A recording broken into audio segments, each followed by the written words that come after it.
Welcome back. Students finishing up the school year want to do it strong. And today we're talking about the skills to do it. Michelle Segalin is the CEO and founder of Successful Study Skills for Students.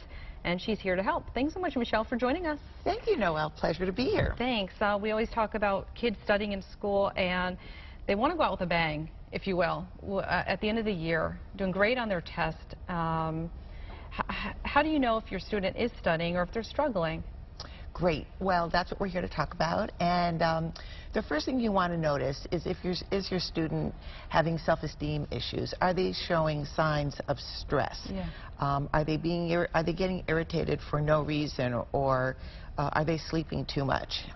You know when your child is stressed, that's a perfect indication that they're overwhelmed and they don't know how to study. You think maybe too many extracurricular activities at school, maybe sports, or?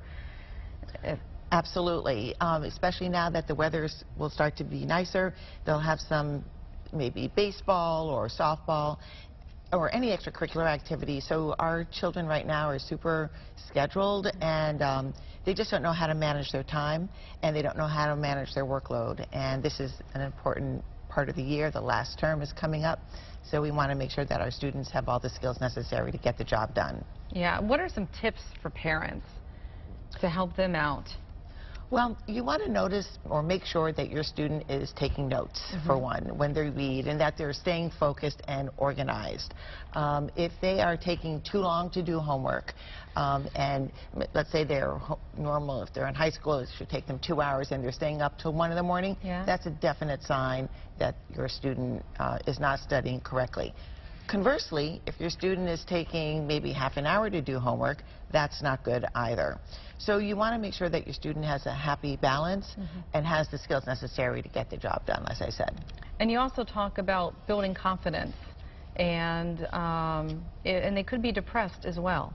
Yes, absolutely. So if your student is not performing to potential, so one of the signs that you can notice is, for example, if they're in the same class, they're getting anywhere from a D or a C to an A, wildly fluctuating grades, that's a sign that maybe sometimes your student is studying or not, or they're getting brain freeze at a moment when they're taking a test, and that happens quite a bit, and that is your sure sign of a student being anxious.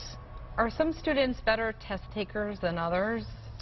Well, yes, absolutely. If they prepare for it correctly, then they should be, all set. But students that cram have traditionally not performed well because they become anxious and they don't remember, actually. They have brain freeze. And what are some answers for parents? Are we thinking about maybe a tutor for the student? Yes, well, the first thing is to recognize that your student needs the help, and a lot of parents right now, they want to have, as you mentioned, they want to have and make sure that their student finishes the year strong. So they are getting extra help, which could be a tutoring one-on-one, it can be going to a homework center of some sort, and just making sure that while your student is studying, that there are 0 distractions. That means if they're texting on the phone at the same time or watching TV or gaming, that is very detrimental. But yes, tutoring is absolutely a very strong way to make sure that your student is getting that extra support. All right. We want them to have a very strong year. Thanks so much, Michelle, for joining us. And more information on Michelle and ways you can help your child, just go to On Air tab and click on the Good Morning Connecticut Weekend section.